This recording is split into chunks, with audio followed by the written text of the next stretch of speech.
안녕하세요, 포스트입니다. 오늘은 포스트 채널 안의 새로운 코너 다큐멘터리 구성 리뷰입니다.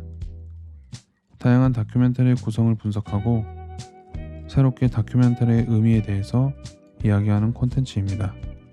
첫 번째로 넷플릭스 오리지널 다큐멘터리 아메리칸 팩토리입니다. 중국 푸야오가 미국 GM을 인수하여 미국 공장을 운영하는 이야기입니다.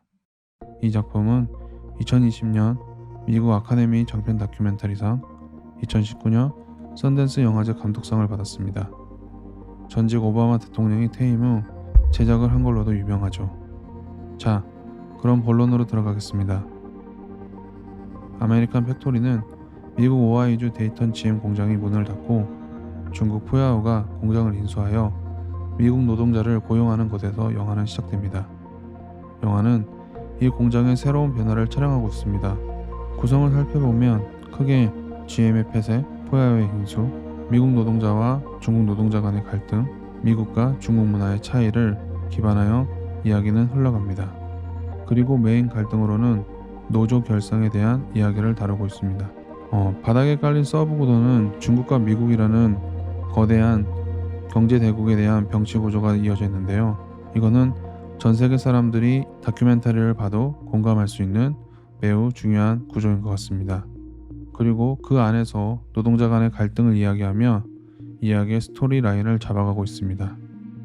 중국과 미국의 차이는 공장 안에 있는 중국 노동자와 미국 노동자의 차이를 통해서 표현합니다.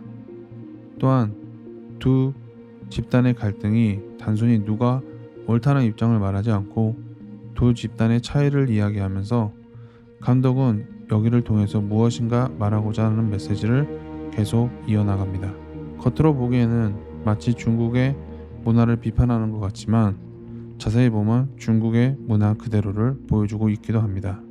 큰 갈등으로는 미국 노동자의 노조 결성에 대한 이야기입니다. 맨 서두에 잠깐 언급하는 노조에 대한 이야기는 복선을 제시합니다.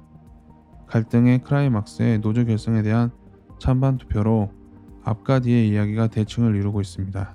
중간에 푸야오 기념식에 상원 의원이 노조에 대해 언급을 하면서 사건은 앞으로의 갈등을 예고하고 있습니다.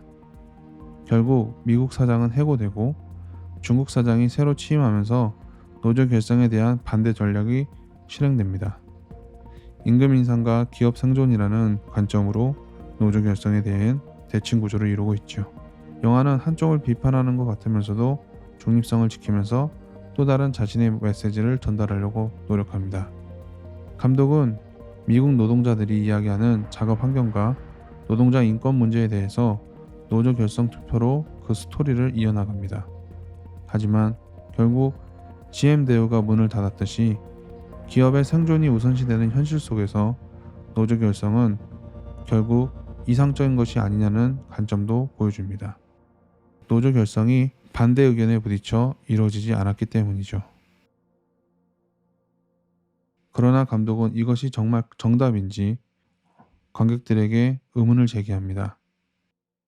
영화는 이렇게 끝나는가 싶더니 결국 자동화 시스템의 발전으로 해당 영역의 노동자가 해고될 수도 있다는 것을 보여줍니다.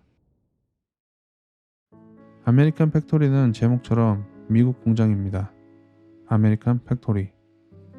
거기엔 사람이 없습니다. GM이 문을 닫았을 때도 사람이 없었고 푸야오가 인수했을 때도 거기에는 노동자 환경을 고려한 아무런 정책이 없었습니다. 즉, 거기에도 사람이 없었습니다. 그런데 결국 그 기나긴 미국과 중국 노동자들의 싸움의 끝에서는 기계로 대체되는 공장 시스템만 있을 뿐이었죠. 결국 거기에도 사람이 없습니다. 아메리칸 팩토리, 과연 무엇이 그리고 누가 남았을까요? 감독은 두 개의 축을 통해 우리에게 질문을 던집니다. 지금 아메리칸 팩토리는 어떻게 돌아가고 있는지. 더 많은 다큐멘터리 이야기를 듣고 싶으신 분들은 구독과 좋아요를 부탁드립니다. 감사합니다. 포스트였습니다.